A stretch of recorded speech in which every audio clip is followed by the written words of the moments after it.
Senator Maruma. When the statement by the majority leader was being read, he kept referring to the Committee of Lands, Public Works and Housing and Urban Development. What I would want to clarify is whether that committee has been changed. Because ordinarily, the committee is Lands, Environment and Natural Resources. I just wanted that clarification. Thank you, Chair. Chair. Yes, Senator Fernandi. Mr. Speaker, just a quick one. You remember in August 2024, I did table a letter that I had written to Parliamentary Joint Services, Mr. Speaker, and I have not received any feedback, noting that the Senate is on the session and National Assembly is not, and the services are very slow, Mr. Speaker. You remember early this week, when we resumed on Tuesday, the health club was closed. Mr. Speaker, the food is not available, Mr. Speaker. You remember when we had power outage, we were told somebody who had the key to the generator was not in the house, Mr. Speaker. Mr. Speaker, I wanted to seek your guidance. Even I have noticed, Mr. Speaker, can you believe this? In the Facebook page called Parliament of Kenya, they carried a story that the Speaker of National Assembly attended the celebrations of Mashuja, but they didn't include even your picture or even mention that you are part of the attendees, including our majority leader, Mr. Speaker. So we are wondering whether this Parliamentary Joint Services is only working for the National Assembly. Because, Mr. Speaker, whenever we are in session, even to get a cup of tea, Mr. Speaker, here it is like we are not part of Parliament, Mr. Speaker. And I think it is the high time that Parliamentary Joint Services must be disbanded because it is unconstitutional, it is illegal.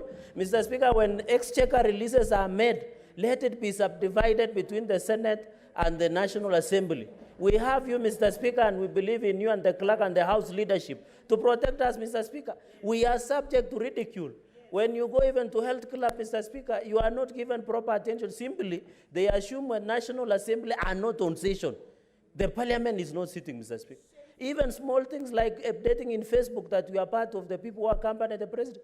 Mr. Speaker, do you know it can undermine some of us politically, including you, people imagining that you are not loyal, Mr. Speaker. So, Mr. Speaker, what I'm just mentioning, and I need direction, Speaker, on my letter that I tabled and I discussed with you, Mr. Speaker, that I needed to know from Parliamentary Joint Services, the security layout. You remember there was a security breach to this house, Mr. Speaker, on 26 June 2024. No one gave us security layout. Number two, Mr. Speaker, the insurance cover in terms of repairs of the chambers of this house, Mr. Speaker. So, Mr. Speaker, I want to request members, Mr. Speaker, that we must be together in this. Parliamentary Joint Services is undermining Senate, and no wonder they are sponsoring a bill of even abolishing the Senate, Mr. Speaker. You have seen the JLAC of National Assembly are coming up with a bill to abolish us. We are facing an imminent threat, Mr. Speaker, so I need your direction so that this House can be accorded the dignity and the respect. And in fact, so that we can discharge our work, Mr. Speaker. I thank you, Mr. Speaker. Now, Senator Fernandi, that matter was discussed during the Senate Business Committee meeting, and stern instructions were given to make sure that the services are offered without any interruption, despite the fact that the National Assembly is on recess. So if there are any instances that honorable senators are getting services that are not up to standards, then we can pick those specific complaints and handle them. Let's make progress, honorable senators. Yes, when you're given opportunity to make comments in the statement, you can incorporate that, because we need to make progress. Senator Olekina. I always implore on my colleagues to always remember that we exist in a certain context. You cannot be tone deaf. On an afternoon when somebody has just brought a statement here on the dire state of affairs at the Mama Lucy Hospital in terms of the capacity to hold our women giving birth, then members stand up and start claiming that they have not been able to access a tea or mandazi or a health club. Honorable Speaker, as a member of the SPC, I am going to be pushing very hard that the conduct and pronouncement of certain members, even the bills that they bring before this House, they are costing the image of this House, Honorable Speaker, because those bills are tone deaf. How can somebody just stand up out of nowhere, propose a constitutional amendment to extend his own term when he's here and he was elected for 5 years? And then the rest of us are supposed to be dragged through this shame because people are looking for clout, bringing very useless bills here instead of addressing the things that are facing Wananchi, Honorable Speaker. Which is why I want to encourage our colleagues, because the majority of the members of this House know what brought them to this House. Some of us have never even gone to a sauna. A Bukusu man like myself, what is a sauna? I don't know. That is not why I was sent here. I was sent here to bring money for the people of Nairobi so that the governor can complete the new maternity wing at Mama Lucy. So, Honorable Speaker, these members who repeatedly bring shame to this House by bringing up ridiculous ideas, ridiculous thoughts, and painting them as if they are the thinking of the entire House, we need to call them out, Honorable Speaker. This is not why we were elected. Yes, very good. Senator Mungatana. Mr. Speaker, thank you for giving me the opportunity. I wanted to comment, Mr. Speaker, on the statement from the Senator of Trans Nzoia on the numerous bank accounts that that county has. Mr. Speaker, the same fate is befalling Tana River County.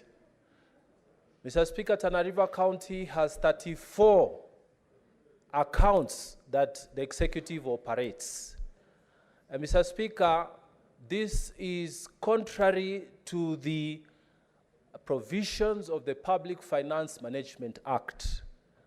And even the Auditor General has called them out. But so far, Mr. Speaker, the executive has not tried, even attempted to close down some of those accounts. So, Mr. Speaker, I am asking the relevant committee, when they are dealing with the issue of Trans Nzoia government, they should as well deal with Tana River County, Mr. Speaker, with a view to closing down and bringing the relevant officers to account. I thank you, Mr. Speaker.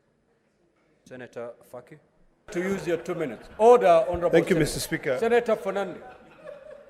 So if you wish to use your 2 minutes on what has been raised, it's up to you. Mr. Speaker, I think my 2 minutes are important to be used on matters. I wish to comment on the statement by Senator Hamida on the status of Mama Lucy Hospital.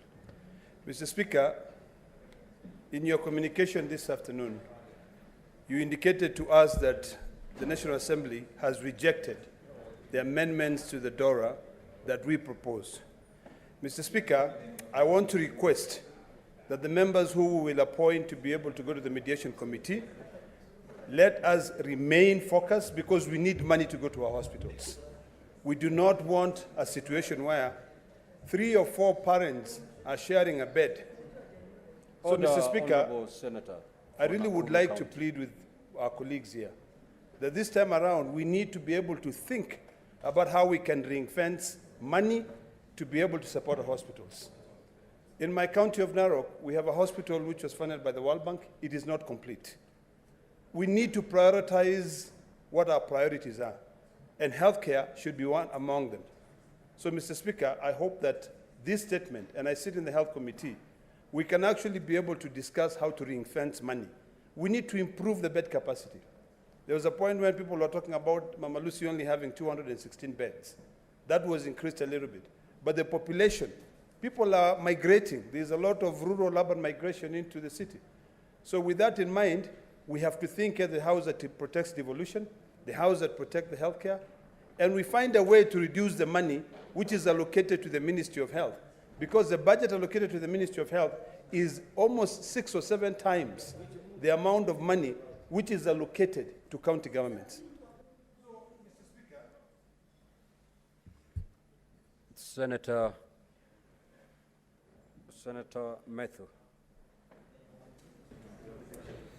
Thank you very much, Honorable Speaker. Allow me to comment on the 2 statements that have been sought by our brother, the Senator for Nandi.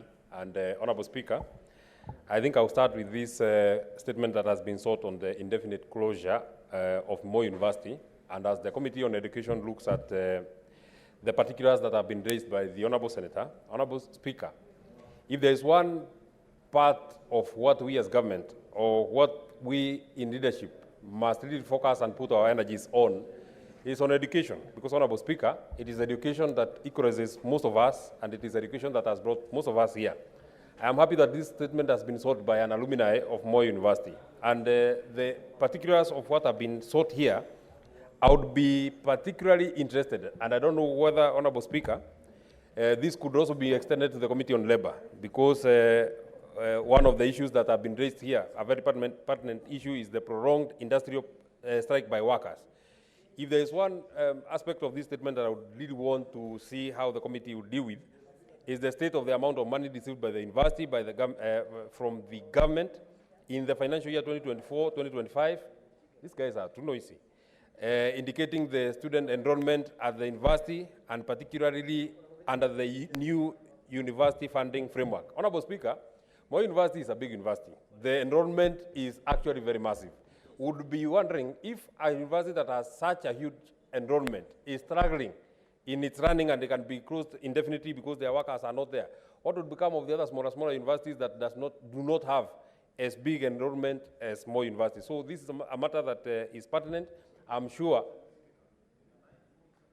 I would be happy to be informed by the senator from Uasin Gishu.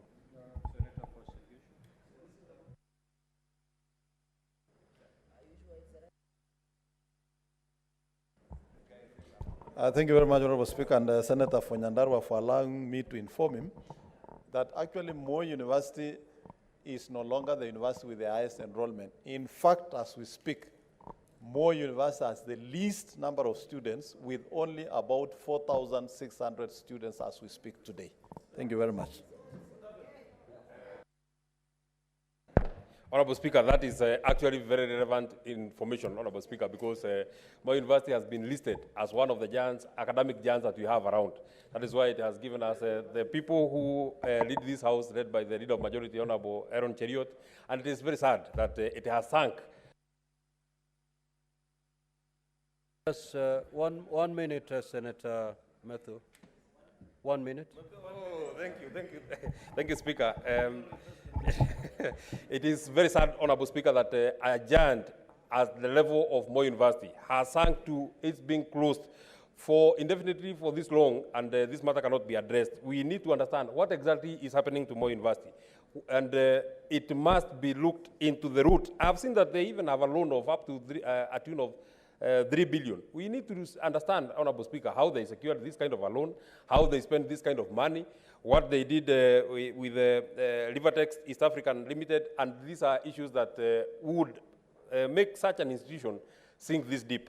I submit, Honourable Speaker.